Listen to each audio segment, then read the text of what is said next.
यंदा बुधवारी 27 ऑगस्ट 2025 रोजी गणेश चतुर्थीला बाप्पा आपल्या घरी येणार आहेत. घराची आवरावर, साफसफाई, मूर्तीची निवड आणि कामांची आखणी झाली असेलच, मात्र शेवटच्या क्षणी महत्त्वाच्या गोष्टी राहून जातात, त्याही पूजेच्या बाबतीत. मग गुरुजींसमोर धावधाव, वेळेचा अपव्यय आणि कामाचा खोळंबा होतो. हे सगळं टाळण्यासाठी या व्हिडिओत पूजा साहित्याची सविस्तर यादी दिली आहे. ती एकदा डोळ्याखालून घाला. तसेच गणपती बाप्पाची स्थापना करण्यापूर्वी काय काय पूर्वतयारी करायला हवी, तसेच या दिवशी कित्येक लोकांच्या घरी गणरायाची स्थापना केली जाते आणि त्यांची विधीपूर्वक पूजा केली जाते. 10 दिवसांचा हा उत्सव गणेश भक्त मोठ्या थाटामाटात साजरा केला जातो. जर तुम्ही तुमच्या घरात पहिल्यांदाच गणरायाची प्राणप्रतिष्ठा करत असाल तर याबद्दल काही योग्य आणि महत्त्वाच्या पद्धती देखील जाणून घेणं तितकंच महत्त्वाचं आहे. गणपतीची प्राणप्रतिष्ठा करण्यासंबंधी काही महत्त्वाच्या टिप्स या व्हिडिओमध्ये सांगितलेल्या आहेत, तर व्हिडिओ शेवटपर्यंत नक्की पहा.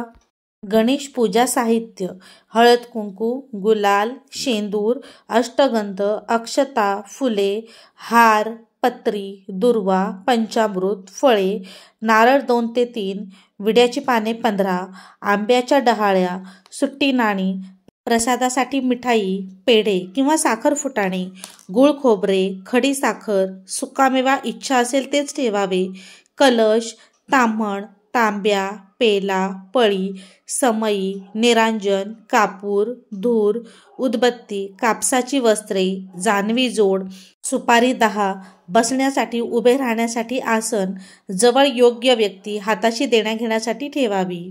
पूजेची पूर्वतयारी: गणेशाची मूर्ती मखरात मधोमध असावी व आपल्याकडे पद्धत असल्यास मूर्तीच्या पाटाखाली थोडे तांदूळ व त्यावर मूर्ती ठेवावी. तसेच आपल्याकडे कलश ठेवण्याची प्रथा असल्यास कलशामध्ये पाणी, पैसा, सुपारी, दुर्वा, किंचित हळद, आंब्याची डहाळी किंवा पाने किंवा विड्याची 5 पाने घालून वर नारळ ठेवावा. गंध, हळद, कुंकू 5 ठिकाणी लावावे. गहू किंवा तांदूळ कलशाखाली घालून कलश गणेश मूर्तीच्या उजव्या बाजूस मांडावा. समई निरांजनात तेल, तूप, वाती घालून दिवे, धूप, उदबत्ती प्रज्वलित करून ठेवणे. हळद कुंकू, शेंदूर, अष्टगंध, अक्षता, कापूर, अत्तर, जानवी जोड वेगवेगळ्या द्रोणात किंवा वाटीत ठेवणे. फुले, तुळशी, दुर्वा, बेल एका ताटात वेगवेगळी थोडी थोडी काढून ठेवणे. मूर्तीसमोर 5 विडे मांडावेत. पानांचा विडा, त्यावर प्रत्येकी 1 नाणे व 1 सुपारी ठेवणे. विडा ठेवताना देठ देवाकडे असावे. विड्यावर फळे व असल्यास खारीक, बदाम, पंचखाद्य ठेवावीत. 2 नारळ देवाच्या बाजूला ठेवावेत. नैवेद्याला पेढे, मोदक, गूळ खोबरे ठेवणे. पेढे, मोदक हे वाटी किंवा वाडग्यामध्ये काढून ठेवणे. पंचामृत शक्यतो वेगवेगळ्या वाटीत असावे किंवा एकत्र केलेले सुद्धा चालेल. त्यामध्ये 1 चमचा असावा. आपल्यासमोर तांब्या पाण्याने भरून व पळी, पंचपात्री 2 ताम्हणे ठेवावीत आणि 1 रिकामे पातेलं ठेवावं. शक्यतो दुर्वा 21च्या जोड्यात निवडून ठेवणे. थोड्या सुट्ट्या ठेवणे. मिळाल्यास पत्री पण नेटकी व निवडून ठेवावी. आरतीची तयारी करून ठेवणे. त्यामध्ये निरांजन व कापूर आरती ठेवणे. गणपतीसाठी हार, कंठी आणावी. दागिने घालणे व इतर सजावट पूजा संपल्यावर सावकाश करावी. पूजेला बसताना देवापुढे विडा, नारळ, शंख, घंटा मूर्तीसमोर ठेवून घरातील मोठ्यांना नमस्कार करून बसावे. घरातील पूजेतील गणेश मूर्ती घेत असाल तर घेऊन मखरातील मूर्तीच्या डाव्या बाजूला, आपल्या उजव्या बाजूला अक्षतांवर पूजेसाठी ठेवावी किंवा सुपारीची गणेश मूर्ती म्हणून पूजा करावी.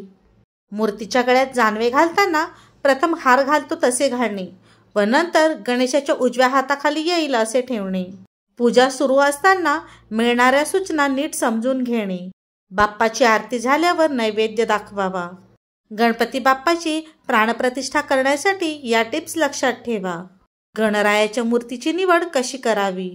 घरात प्राणप्रतिष्ठापना करण्यासाठी गणपतीची मूर्ती निवडताना काही बाबींकडे लक्ष देणं गरजेचं असतं. विशेषतः बाप्पाची सोंड डाव्या बाजूला झुकलेली असावी. अशा प्रकारची मूर्ती घरात आणणं अत्यंत शुभ मानलं जातं. या व्यतिरिक्त बैठी गणेश मूर्तीची प्रतिष्ठापना करणं हे सुख आणि समृद्धीचं प्रतीक मानलं जातं. मूर्तीच्या स्थापनेची दिशा. गणरायाच्या मूर्तीची ईशान्य दिशेला प्राणप्रतिष्ठा करणं आणि मूर्तीचं तोंड उत्तरेकडे असणं शुभ मानलं जातं.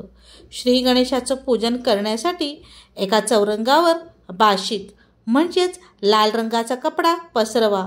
त्यावर मूर्तीची प्राणप्रतिष्ठापना करावी. पूजेच्या विधी. गणेश मूर्तीची प्राणप्रतिष्ठापना केल्यानंतर त्या ठिकाणी शुद्ध गंगाजल शिंपडा आणि मूर्तीवर थोडे तांदूळ अर्पण करा. मूर्तीच्या उजव्या बाजूला पाण्याने भरलेला कलश ठेवा. त्यानंतर फुले आणि फळे घेऊन गणरायाची पूजा करा. पूजा आणि नैवेद्य. पूजा करताना गणपतीला फळे आणि फुले अर्पण करा. त्यासोबतच नैवेद्य दाखवून पूजा करा. मोदक बाप्पांच्या अत्यंत आवडीचे असल्याकारणाने नैवेद्यात मोदकांचा समावेश करा. शेवटी भगवान गणेशाच्या अच्युत मंत्राचा जप करा आणि नंतर आरती करून पूजा संपन्न करा.